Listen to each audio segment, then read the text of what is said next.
Allah mengharamkan surga untuk pemimpin yang menelantarkan kaumnya. Saudaraku, ketika manusia hidup di dunia, pasti mendapat amanah, baik berupa diri pribadi, keluarga, ataupun jabatan. Bahkan menjalani kehidupan di dunia ini adalah amanah yang harus dijalankan setiap manusia. Amanah menjalani kehidupan adalah untuk melaksanakan kewajiban syariat yang Allah Azza wa Jalla bebankan kepada setiap hambanya. Tentu sangat berat untuk ditunaikan oleh manusia. Allah Azza wa Jalla telah menawarkan kepada langit, bumi, dan gunung. Ternyata semua enggan memikulnya, karena beratnya pertanggungjawaban di hari kiamat kelak. Allah Azza wa Jalla berfirman, "Sesungguhnya kami telah mengemukakan amanah kepada langit, bumi, gunung-gunung. Maka semuanya enggan untuk memikul amanah itu. Mereka khawatir akan mengkhianatinya. Dan dipikuloh amanah itu oleh manusia. Sesungguhnya manusia itu amat zalim dan amat bodoh." Quran Surah Al-Ahzab 72. Sejatinya, kesanggupan manusia memikul tanggung jawab berat ini adalah tindakan membahayakan. Karenanya manusia disebut makhluk yang menzalimi diri sendiri dan jahil, bodoh. Tidak sadar dengan kemampuannya sendiri. Namun manusia dapat bangkit dan mengambil petunjuk langsung dari Sang Pencipta. Tunduk patuh kepada kehendak Allah Azza wa Jalla dengan kepasrahan sepenuh jiwa.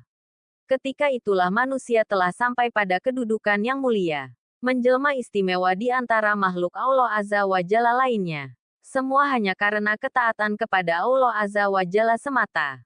Saudaraku, menjaga dan menunaikan amanah tentu sangat berat. Terlebih amanah kepemimpinan. Maka sejatinya tidak akan ada yang berlomba-lomba untuk mendapatkan amanah ini. Sungguh berbanding terbalik dengan kondisi saat ini.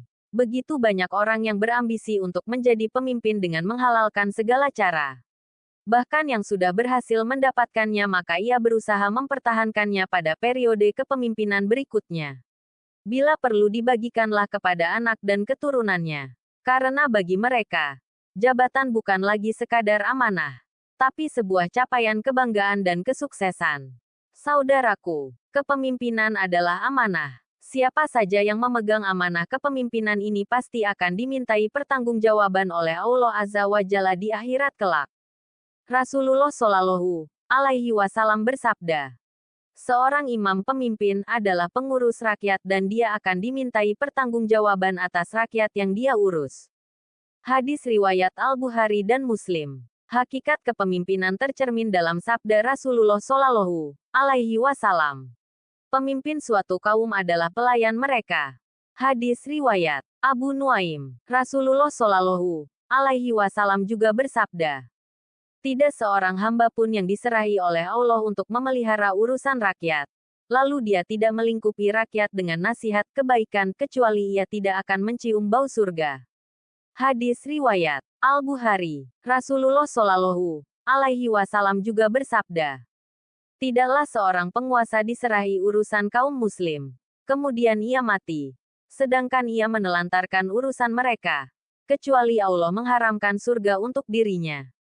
Hadis riwayat Al-Bukhari dan Muslim. Karena itu generasi salafus sholi pada masa lalu umumnya khawatir bahkan takut dengan amanah kepemimpinan kekuasaan.